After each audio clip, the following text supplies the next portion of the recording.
Ashamaa harka fuunee akkam jirtanii kabajamtootaa fi jaalatamtoota chaayinaala ayyaantu asallaa jedhu jalatti argamtan. Nagaan koo bakkuma jirtanitti isin haa qaqqabu isiniin jechuun jaaladha. Bakka jiraattan baga eeggamtanii sa'a kana eegdan. Egaa kaa'ani ayyaantu asallaati. Warroonni chaayinaala ayyaantu asallaatiif maatii taatanii aga har'aa hordofaa jirtan guddaa isaa galatooma. Egaa har'aa yaada tokkoon qabadhee too dhufe sooshaal miidiyaa kanarratti wantoota olii gad deemaa jiru. Anis immoo waan natti dhaga'amee fi tanaan dura hawaasa koo keessatti waanan arge dubbachuuf karaa miidiyaa kanaa dhufee jira. Egaa warroonni maatii chaayinaala ayyaantuutii taatanii haga har'aa hin jirre yoo jiraatan sabiskiraayibii godhuudhaan karaa maatii keenyatti dabalamaa jechuun isin affeerraa kooti. Egaa warri haga har'aa jaalattanii na kabajanii na hordofaa jirtanii sheerii sabiskiraayibiidhaaniin akkasuma immoo laayikiidhaan na jajjabeessaa jirtan. Yaada gaggaarii koomentii jalatti na barreessaa jirtan guddaa isaa galatooma isiniin jechuun jaaladha. Egaa har'a wantoonni baay'een sooshaal miidiyaa kanarra ni deemu. Garuu wanta ana ayyaantu asallaa gammachiisu hoggaan arge irraa hin dubbadha. Kan waan tokko nu waliin qabannee jechuudha. Inni sunis maalinni sooshaal miidiyaa kanarratti keessattuu tokkokkii gubbaarratti olii gad deemaa jiru. Waa'ee barataa yuunivarsiitii Finfinnee irraa eebbifamee guyyaa kaleessaa miidiyaa kanarratti namoonni baay'een barreeffama dhedheeraadhaan keessattuu feesbuukii gubbaarratti seenaa haadhaa babarreessanii wantoota gaggaarii babarreessanis dubbisaa tuman ture.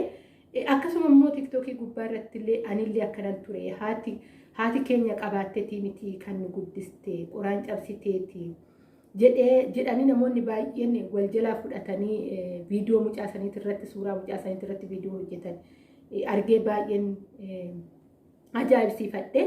Garuu hiyyummaa nan beekaa jechuudha. Walumaa galatti hawaasni nuti keessaa baanee baay'inaan 88 hoggaan jedhetti saalfadhu haadholee akkanatti ilmoo ofii guddifatanidha.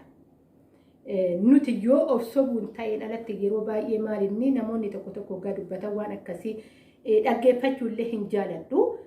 Ani kanan dhaggeeffachuu jaaladhu wantoota nama utuban, wantoota hiyyummaa keessaa nama baasan, wantoota sammuu nama haaromsanii fi wantoota rabbii koo wajjin walitti na dhiyeessudha. Yeroo baay'ee kanan dhaggeeffachuu jaaladhu. Garuu wantoota akkasii kana yeroo tokko maal jedhu keessattuu karaa uummata Oromoo kanaan hoggaa namni waa'ee uummata Oromoo kana dubbatu.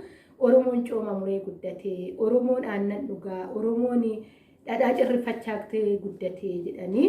Egaa ani karaa kootiin naannoo keessaa bahee keessatti illee waan akkasii argeen beeku jechuudha. Namoonni baay'een hiyyeessadha. Anillee intala hiyyeessati jechuudha. Walumaa galatti namoonni biraa ta'uu danda'a, naannoo biraa ta'uu danda'a. Ani garuu akkan beekutti keessattuyyuu karaa Arsii kana irratti haadholeen baay'inaan gaara asallaa keessaa qoraan cabsanii guyyaa sadiitu jira torbee keessatti gabaanii. Guyyaa sadeen kana keessatti guyyaa 2 guyyaa barumsaatidha. Qoraan kana cabsanii ilma isaa daa'ima baachifatanii haati sun qoraan baattee dhuftee qoraan san gurgurattee ilma sanirraa daa'ima san fuutee dugdatti baattattee daabboo bittee fi karaa mana barumsaa gaggeessitu. Kanan argee guddadhe sammuu koo keessa kanatu jira jechuudha. Kan hoggaa waa'ee mucaa kanaa yaadadhu haadholee kaleessa ija kootiin argisantu ija koo fuuldura dhufa yeroo baay'ee jechuudha. Meeqatu haadholee meeqatu iyyuu akkatti barsiifatee laata milkaa'e biyya keenya keessatti. Har'a mucaan kuni haati isaa carra-qabeettidha jedhee tayyaadha. Mucaa kana barsiiftee galmaan geessee hojiillee hoggaa dhabee namoonni miidiyaa baranii jiranii gargaarsa adda addaa mucaa kanaa ni godhu. Meeqa haati garuu akkatti barsiistee qoraan cabsitee barsiistee gulliitii keessa zoortee barsiistee ilma ishiitiin odoo milkaa'in kan hafte meeqatu jira. Kana anii fi isin illee odoo wallaallee gaariidha. Dhaabbannee odoo filaallee gaariidha jechuudha. Har'a kan milkaa'ee miidiyaa kanarratti baasnee wantoota baay'ee kennineef dubbanna. Kan immoo garaan ishii madaa'ee onneen ishii cabee manni ishii dukkanaa'ee gola keessa jirtu baay'eetu jira. Haadholeen jechuudha. Kanaafuyyuu maal jechuun barbaada? Haadholee baay'ee miliyoona qoxxoraman biyya keenya keessa kan akkanaatitu guutee jira. Warroonni rakkatanii ilmoo ofii barsiifatanii abdiin koo ilmoo kooti, ilma kooti nan boru ol jedhanii waa'een ilmaa garee fi barsiifatanii garuu baratee ilmi ishii sun wayitti hin bahin kanaaf baay'eetu iyyuu jira karaatti kan jalaa fi baay'eetu iyyuu jira kanaafuyyuu ilma kanaa argine nullee dhaabbannee of ilaallu haati haadhuma ilma ishiiti faayaannu akkuma ofii yaannu sanii hiyyeeyyii biyya keessa jiranii haa yaannu koomentii jalatti waa baay'ee barreessuun nama dhibu teenyee yookaan immoo yeroodhaa arganneetii miti keessattuu shamarran mana madaamii keessaa iddoo wayii dhokannee koomentii barreessuun nama dhibu itti jiraachuun nama dhiba itti jiraachuu sunillee maaliin jaalalatti jiraachuu baay'ee jaalalatti jiraachuu dadhabnee jirra baay'ee jaalalli badeetoo jira afaan hin jenna malee keessi keenya baay'ee fagaatee jira har'a mucaa kana miidiyaan beekee jira mucaan kuni hojiillee dhabu hojii dhuunfaasaa akka namoonni isa gargaaraniitu hojii dhuunfaasaa banatee haadha isaa gatii ishiin isaa baastisan akka deebisu gatiin haadhaa hin deebi'u garuu እየታገዱ ያስተማሩ እናቶች ናቸው።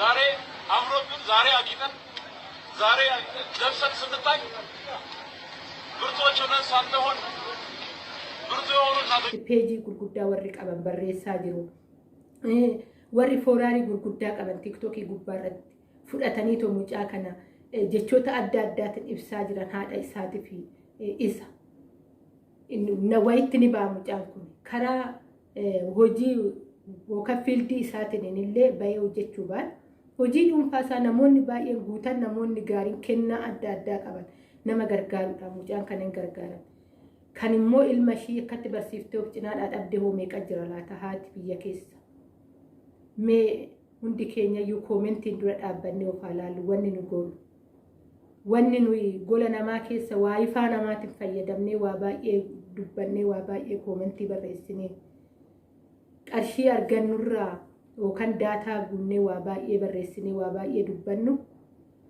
haadha meeqatuu biyya keessatti madaa'ee taa'a haadha meeqatuu dukkana keessa jira mee dhaabbannee hundi keenya iyyuu waa'ee haadha ishii dukkana keessa jirtuu san ishii lapheen ishii cabeessan ishii badii tokko malee cubbuu tokko malee cubbuun irratti faradamee fiisan dhaabbannee of ilaallume hundi keenya iyyuu dhaabbannee of ilaallume qarshiin har'a rakkoofnu kun nuuf addunyaa dhumaatii miti ni dhumatti waayifaan mana madaamii ni darba nuti garuu seenaa sammuu keenya xureessu abaarsa dhaloota keenyaaf ta'u baay'ee keenya dalagaa jirra dhaabbannee of ilaallu garuu mucaa kanatti hedduun gammade gocha mucaa kanaatti baay'een gammade dhugaa dubbachuuf jechuudha haadha isaatitti hin saalfanne haadha isaatitti gammachuudha qoraan duddatti baatee karaa guddaa gubbaarratti bahee haadha isaati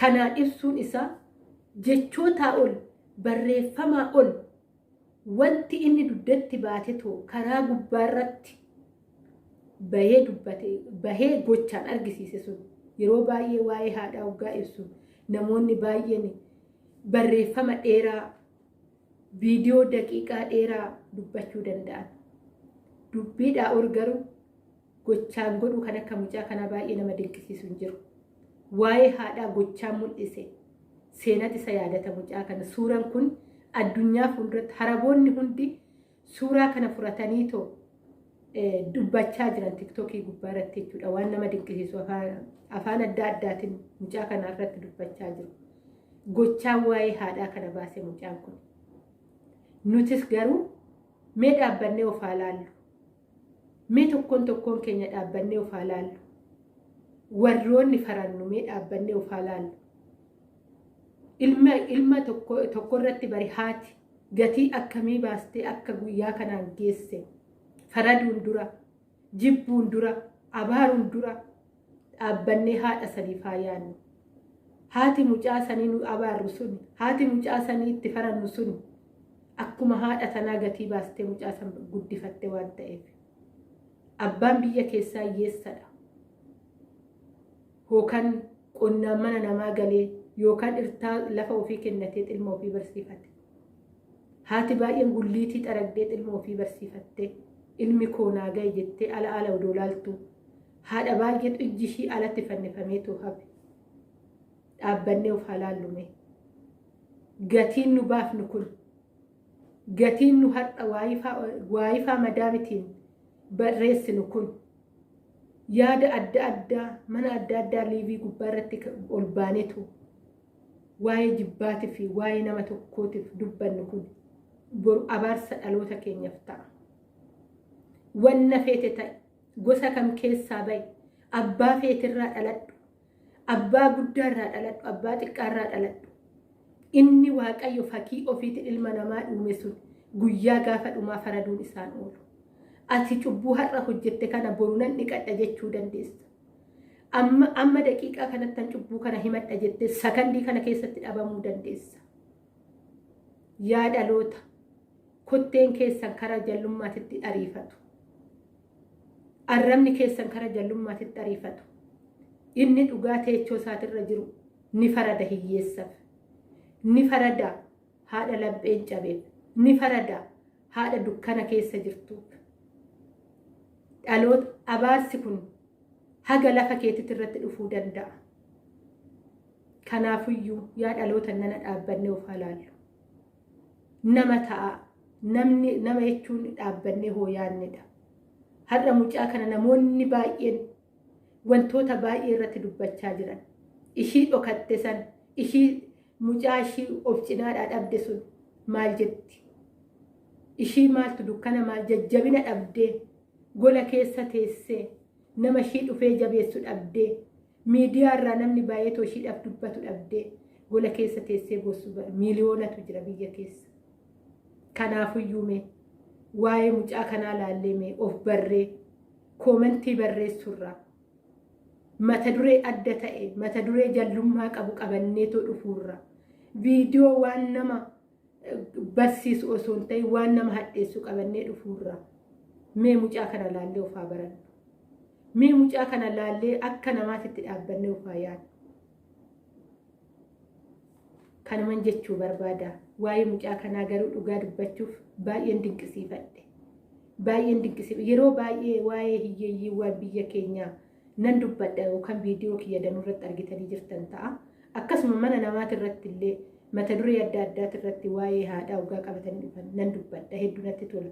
Sababbiin isaa iyyummaan natti tolee osoo hin ta'in quuqama keessa koo jiru waanan argee guddadhe waanan yookaan viidiyoo har'aa kana argee osoo hin ta'in akka mucaan kun baatutti jalaa mul'attu haati tokko tokko qoraan baattee keessattuu baala baarzaa fi baala qabu yoo argitan mukawwan baala qabu yoo argitan jalaa mul'atan kan duuba mul'atu kottee bichaan yoo kottee ol fuutetu haati kussochaatu bichaa argita.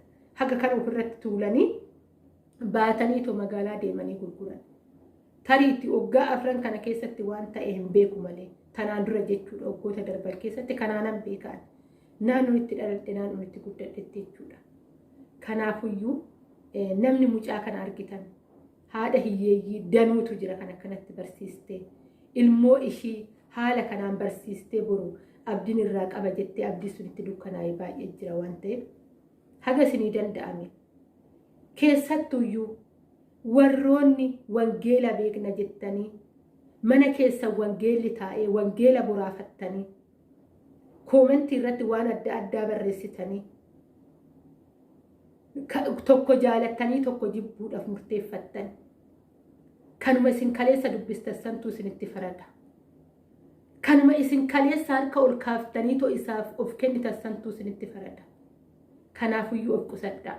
Obboleewwan koo waan goonurraa of haa qusannu.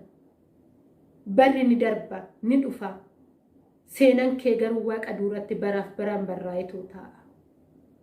Dhaloota keetiif darba. Dhaloota kee abbaa torbaaf darba. Eebbi waaqayyoo garuu itti fufa. Warroonni ifa jettanii kaleessa waan gaarii labsitanii har'a deebitanii foon keessanii waa baay'ee dalagdan of eeggannoo godhaa isiniin jechuun jaaladha. Ani warroota dubbifattanii argitan jechuu koodha. Warroonni dhugaan maal fakkaate jettanii dhugaa beektaniifan kana jechaa jira. Dhugaan ifa. Dhugaan dukkanaa miti. Ifni mooyyuu nama tokko ifee nama tokkoof ifuun didu. Aduu tana laali. biyya hiyyeetti saniifillee ifaa jirti, biyya dureessotaafillee ifaa jirti, biyyootuma feete keessatti ifaa jirti. Akkasi waaqayyollee akkasi biyya dureessa kanaafillee ukkuluma farada, biyya hiyyeessa saniifillee ukkuluma farada, haadha qabeettuufillee ukkuluma farada, haadha hiyyeettiifillee ukkuluma farada.